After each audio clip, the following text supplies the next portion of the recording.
Hey, how's it going, everyone? Welcome to another Naturally Resourceful Show. I'm your host, Jake Durham.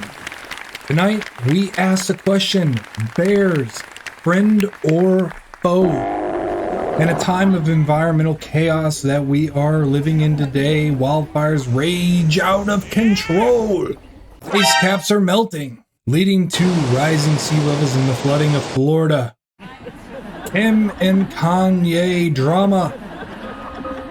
We need to ask ourselves, how can we do better? As we dwells on the days of old, pre-industrialization, where nature was a utopian Garden of Eden. Wrong. Nature was a terrible place no one wanted to actually be a part of. The poisonous, smelly, disease-filled, sharp-toothed Leviathan called Mother Nature, we finally, after millions of years of telling her to calm down, she has finally given up. And she said, fine, whatever. This was nature pre-Instagram. The domination of the natural world, thanks to you scientists, yes, you. I'm looking at you, you smarter than the average chimp human, inventing stuff like spears and nuclear bombs and pharmaceuticals. Stupid people didn't make that stuff. Let the record show I have never invented anything and probably would have died already and had a very little carbon footprint. All jokes aside, other than myself, what does this have to do with grizzly bears? This new conquering of the world led to a population boom and wealth creation never before seen in human history. And humans finally were able to make TikTok videos. We won. We defeated Mother Nature. To find out, we pissed off Mother Earth, which would make her grandmother Earth. And from personal experience, the only thing more terrifying than a mother is my grandmother. She smokes Ken 3100s and drinks Diet Coke and will outlive all of us. At age 93 years old, something not exactly sure how old she actually is. We're now living through the 6th great mass extinction on Earth, and the climate is about to spit us out faster than vodka in a water bottle. What is the underlying problem that Europeans have with nature? We know that Native American tribe lived for thousands of years with nature without doing what European settlers did in 100 years. It comes down to one of many underlying principles: respect instead of fear. Since the days of Grendel, Europeans have fought against the beasts of nature, for good reason. But the world of slaying the monster is over. We killed them all. People of that time poisoned large predators across the West: the wolf, the mountain lion, the grizzly bear, the black bear, and the Bearstein Bears. Damn parallel universe Mandela effect bastards. We're all seen as terrifying monsters and beasts that needed to be conquered. The gray wolf, for instance, was baited and poisoned into near extinction by settlers in the 16, 17, 1800s. Exterminating them wherever they found them. By 1926, the last gray wolf of Yellowstone was shot, and with great glee. In 1960s and 70s, environmental conservation and protection were finally making their way into policies after we had done so much damage. Fast forward to a few years, because this is still supposed to be about bears. After years of management issues with the elk and deer populations, they were reintroduced in 1995. When they did, something crazy happened, called a trophic cascade. The predation pressure from gray wolves created grazing patterns which helped the riparian area of the park improve. Turns out if you hang out at the watering hole too long, you're gonna get eaten, which in turn improved water quality and improved aquatic life. Brought back fish, because you know, hanging out in the riparian area has its cons now. You might get munched on. The herd of elk and deer improved also. The disease went down because those are the animals wolves eat. Diseased and weak animals are like the bologna sandwiches my grandfather used to give me when my parents wanted to remember who they were before children. They weren't the best tasting, but they were easy. Hell, even the beaver populations were starting to come back because aspen started to grow again in the riparian areas. We are starting to realize predators play a much larger role in the ecosystem than we thought. Okay, but really, what has this to do with grizzly bears? Grizzly bears, if you didn't know, was an important North American species that could be found anywhere west of Minnesota and as south as Mexico.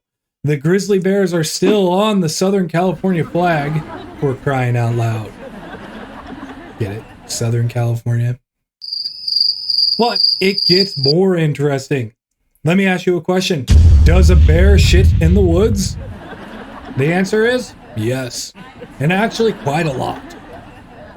In the article, the role of brown bears, Ursa arctos, and the flow of marine nitrogen into terrestrial ecosystems, Hildebrand et al., they show the importance that grizzlies have as a nitrogen transport on the Kenai Peninsula and Alaska.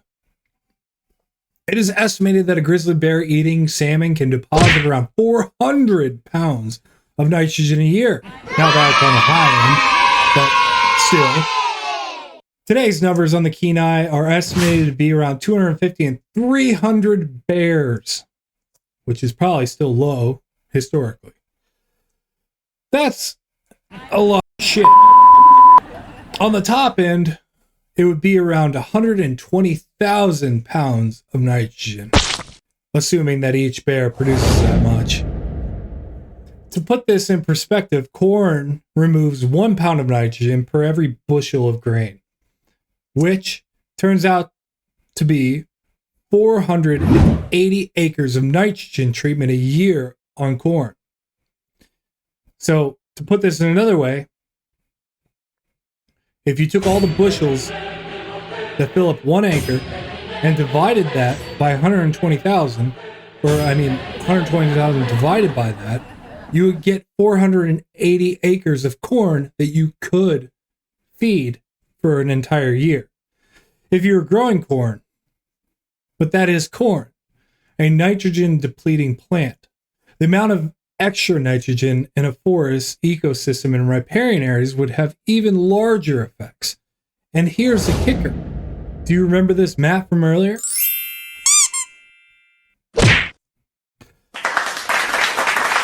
Scientists estimate that the lower 48 alone had a historic grizzly bear population of 50,000 bears. In Hildebrand et al., role of the brown bears in the flow of marine nitrogen into the terrestrial ecosystem, estimated up to 17.8% of total nitrogen in spruce foliage within 500 meters of the stream was salmon-derived nitrogen, and 84% of that was from grizzly bear excrement.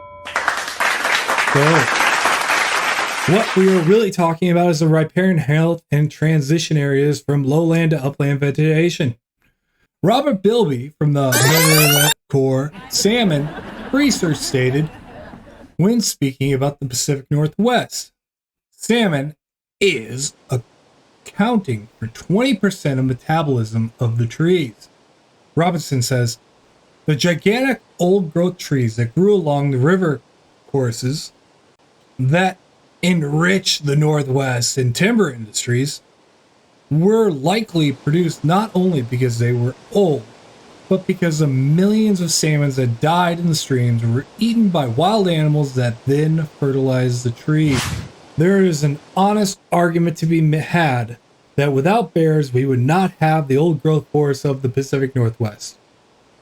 And there's an argument to be made that without the conditions we previously had in the past, we will not be able to return salmon populations to what they were in the past.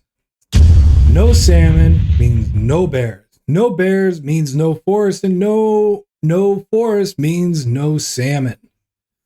Bring back bears, bring back forests, bring back salmon. You see, with the tragedy of the commons, we have fallen into the idea that today we need to manage and regulate our use of shared spaces. We tell people, hey, pick up that trash. And we are loving nature too much. Stop. Or else. But in the past, we didn't need to do that.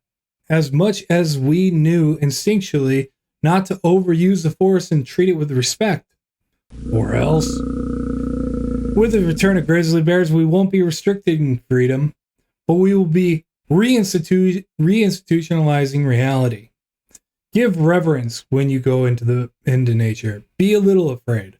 I promise you, it makes everything more fun in a mysterious way. Giving back Mother Nature, claws and teeth, and the ability to protect herself. Plus, they were here first. Who are you to say what animal is reasonable in nature? If you are afraid to live in Grizz country, don't move there. Go back to California where the grizzly bear is just on the flag. I'm only kidding. I love California and lived there before. And my wife is from there. I got her approval, so blame her.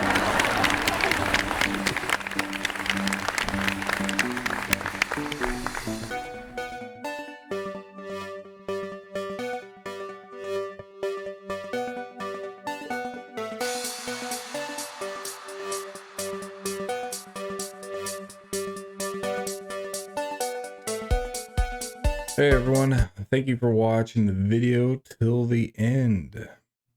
This was a fun video to make and didn't end up being what I was planning on it, but I think I'm pretty happy with it. If you can tell, I'm pretty sick right now. This is the second time getting sick this term and I never get sick. I've taken more COVID tests than I could count and I have been negative on all of them. So right now, catching up in my classes, getting this thing tied up, which leads me to a point. I haven't written my teachers about it yet. So down in the comments section below, tell me what you guys would do in this situation. I feel weird being sick twice in a term because I've never been sick. So it's kind of weird for me.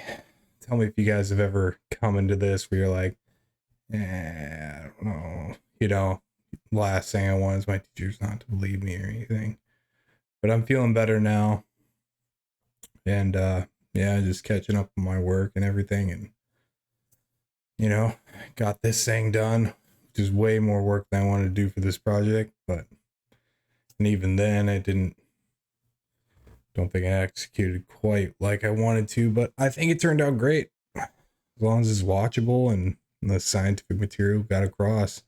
If you guys like this format, please let me know. I could probably do more videos of this in the future. It was fun to do. But thank you all for watching and let me know what you think. And always hit the like and subscribe button. And thank you for watching a naturally resourceful podcast. Peace.